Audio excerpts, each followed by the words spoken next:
Oh, hey, didn't see you there. Oh, you like my outfit? Thanks. Today, we're gonna be talking about common tactics, techniques, and procedures that attackers use when they attack your network.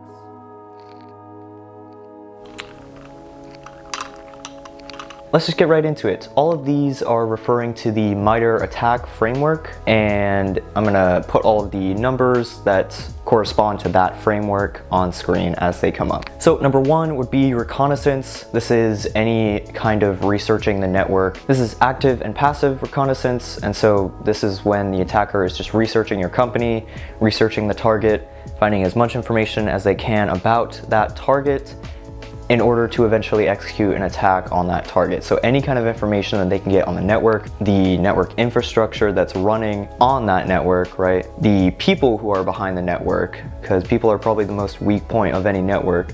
And then maybe like the organizational structure, hours of operation, physical address, anything and everything they can get to help them better execute a successful attack. It's important to note here that they're going to use a lot of open source intelligence or OSINT techniques, and I talk pretty extensively about reconnaissance in general in my other video about the ethical hacking methodology, and the first steps of which is scanning and reconnaissance. So go check out that video over there. I believe it's over there if you haven't seen it already. So how are some ways that defenders can prevent reconnaissance on their networks?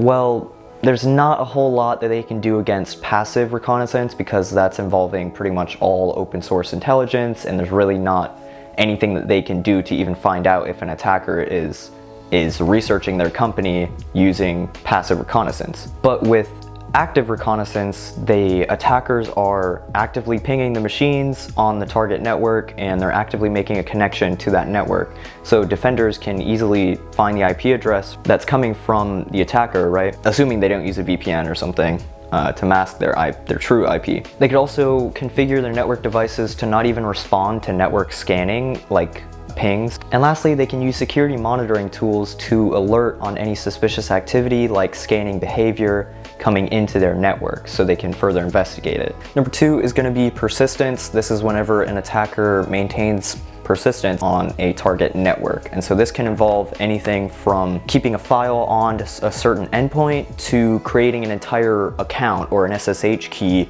to have a backdoor into the system, right? Into the target system on the target network. Some ways that defenders can prevent stuff like this is through regularly scanning for anomaly behavior on the network. So if there's a file that's on an endpoint that doesn't look like it should be on the endpoint, then you should further investigate it and figure out what it might be, right? Much easier said than done in this scenario though, because there's tons of programs that install, additional files, right? Tons of programs have tons of files, and there's no possible way to audit every single program that is on a machine and ensure that every single program or file that program creates is actually part of that program package file, right? With this TTP, the attackers easily can remote into the target network and target systems without needing to go through the initial exploitation that they went through previously. So even if you patch the exploit that was there that allowed them to get there in the first place, these attackers will still be able to get in because they have that backdoor on that system. Some other ways that defenders could detect persistence on endpoints is just through looking for programs that create a remote connection to another endpoint, especially unknown IP addresses or suspicious IP addresses. You can use OSINT tools to scan that IP address that the endpoint is making a remote connection to, and normally it will alert that it's malicious, but if it's a new IP address or something like that, it may not alert that it's malicious, okay? So if it doesn't alert on that, then from there you could really determine, number one, its origin, number two, specifically what the packets being sent to that machine, to that suspicious IP address is, right? And from there you can normally depict like what is being sent to that. So, if it's a command and control system, right? And we'll get into that later as one of the TTPs, but if it's a command and control system, it's going to have certain parameters that are being sent over to the suspicious IP. It's going to take further analysis, right? But from there, it's something to alert on, and then you can further investigate it if necessary. However, there are new tactics that attackers are using to maintain persistence on endpoints through fileless persistence, for example, through the Windows registry. And John Hammond, if you haven't heard of him before, he's a great YouTuber, he has great videos.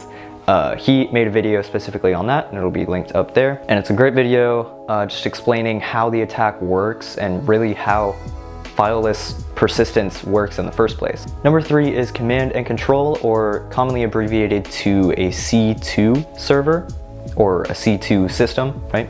And while this is really similar to persistence, it's not entirely the same thing. Command and control is more so aimed towards specifically controlling an endpoint, whereas persistence is about maintaining a backdoor to the target network. So it doesn't necessarily have to be about controlling that specific endpoint. Whereas a command and control system or client, right, is going to be specifically about controlling that endpoint. And so a lot of dangerous things can come from C2 tools and clients, right? Naturally, because you have immediate control over the endpoint. Normally people use this for things like botnets, right, to control a large sum of computers. Overall, C2 is normally associated with bot-like behavior. So some ways that defenders can prevent against this type of thing: they could monitor the endpoints for any command and control type of software, or look for remote connections. So it's the same kind of thing as persistence, but this is where it gets more intense, because with C2, the attackers are going to try and masquerade their behaviors, right? And then it's just going to try and look like normal network behavior. And I would say the same thing as persistence too. And that's why they're very similar, but different intentions are behind each of the attack types. And so one of the masquerading techniques that attackers will use very oftenly is encryption. You can see why, right? We can't see what they're sending over. There's no reason to investigate encrypted traffic because we don't know what they're sending. And so some common protocols that are sent via these encrypted channels would be SSH, SMB, or RDP channels. Those are the 3 most common protocols, and those are some ones that you might want to investigate further if you see on the network. Number 4 is going to be credential access, and this is a very wide kind of topic, but essentially it's just going to be any kind of access to passwords or other credentials that attackers may gain. So this can be through weak credentials, like weak passwords, or this can be through leaked passwords or outdated passwords, right? If you don't update your passwords and they're found in a data leak or data breach somewhere, it's going to wind up on the dark web, or it's going to wind up in attackers' hands eventually, and they're eventually going to start paying your devices for that specific password.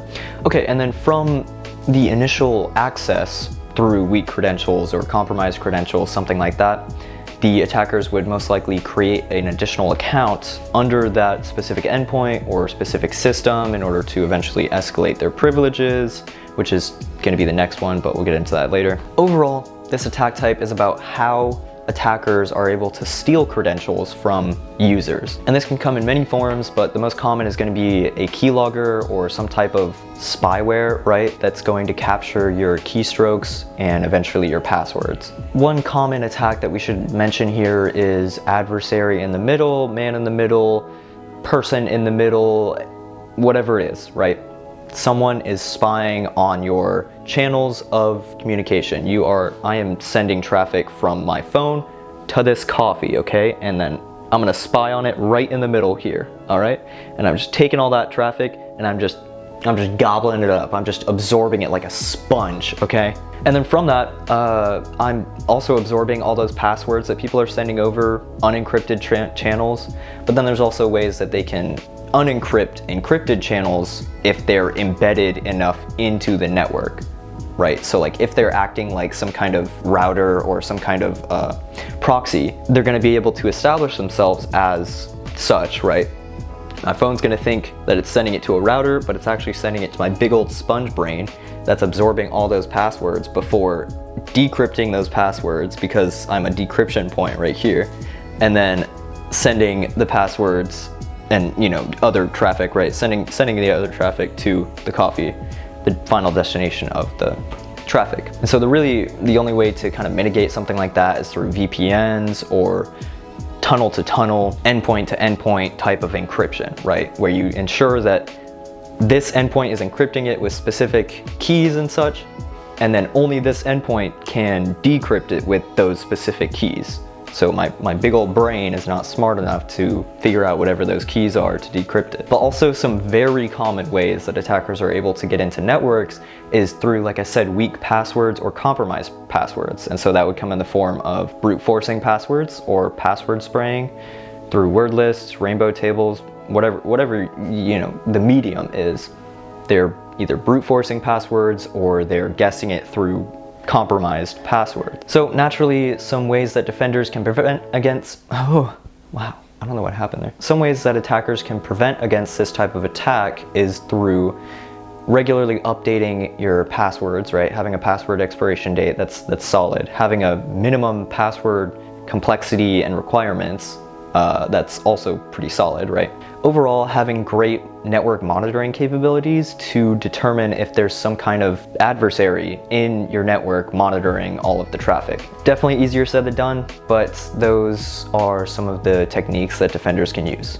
All right, so number 5 is going to be all about privilege escalation. And this is whenever an attacker is already inside your network and they're trying to escalate their privileges or gain higher permissions within your network. So some ways that attackers are going to do this is through abusing misconfigurations in the operating system or software that's installed on the operating system. And normally this comes in the form of like buffer overflows, if you have a lot of suspicious application crashes and kind of corruption of memory, then it's definitely something to look into. So in this sense too, they will also look for any users that are going to have some type of escalated privileges in a sense. Within operating systems, users can have specific privileges to run specific programs at an elevated privilege, if that makes any sense. I am a normal user, okay? And I'm not an admin or anything, and I want to run this wallet program, okay? So I can pay for stuff, I guess, right? But I need administrative privileges to run this admin program, my wallet. In order to run this, I have special privileges to only run this wallet program as an administrator so I can pay for things. I cannot run this coffee program as an administrator because I'm not an administrator. So I only have permissions to run the wallet program, okay? Now attackers are going to get on the system and realize that I, the normal user, am able to run a wallet program to pay for things, right? Which is inherently pretty dangerous, but I have administrative rights to run this program. And they're like, oh wow, that's great, okay? Let's see if we can abuse this program individually, right? We can maybe edit this program as this user in order to run it as an administrator, right? And then from that, they're gonna try to move on to a different user using this program. Some ways that defenders can detect this type of attack and possibly prevent it from happening in the first place is through automated security tools, but obviously security tools are kind of, it's a very general term, right? But that's really the only way to prevent this type of thing unless you have a manual, entity or manual person that's monitoring application memory, which it's just not practical and it doesn't make any sense. No one wants to do that all day, right? So this automated system is going to look for anything like application crashes, memory corruption, anything like that, and it's going to try and alert on that for people to look into. And then in addition to that, there are some policy type of things that should be put in place. People should not be logging into service accounts to perform regular actions. Secondly, they should lock down user permissions to ensure that even though I can run this as an administrator, I should not be able to run this as an administrator. Or they should re-evaluate why I, the normal user, needs to run this as an administrator. Maybe it's a fault in the actual program and it doesn't work properly or something like that. Or maybe I don't even need to be an administrator to run this and use it effectively for what I need to use it for, right? And this also applies to service accounts, not only people accounts. So service accounts should not be given more permissions than they're needed to be given. So if I am a normal user and I need permissions to run this program, the wallet program, on day one of my employment at the organization, then that's what I need to do my essential job function, right? Then I slowly gain permissions and I have permission to drink this coffee now, okay? And it tastes good. So I don't want to give up that permission whenever I switch to a new position at the company where I only need permission to run this wallet program. Slowly over time, I gain permission to all of these programs and I don't need it anymore. That is exactly what permission creep is. So you should regularly be auditing what permissions your users have, and this is, again, easier said than done. There's really no way to regularly audit this other than like maybe a manual process. You would have to have a lot of documentation in place to correlate the job role or function with the permissions that are needed for that specific role. And then you get into, you know, this specific person is working on a specific project, so they need specific roles for that specific project. And then whenever that project is over, no one makes the correlation between, okay, the project is over, remove these permissions for this project, and so on. So it just gets becomes a very muddy water situation. But that is the end of the video. So if you enjoyed these 5 attack types that I talked about, make sure to give me a like and comment down below what your thoughts are. As always, give me a follow on Twitter if you enjoyed this video, and bye. It's COVID, huh?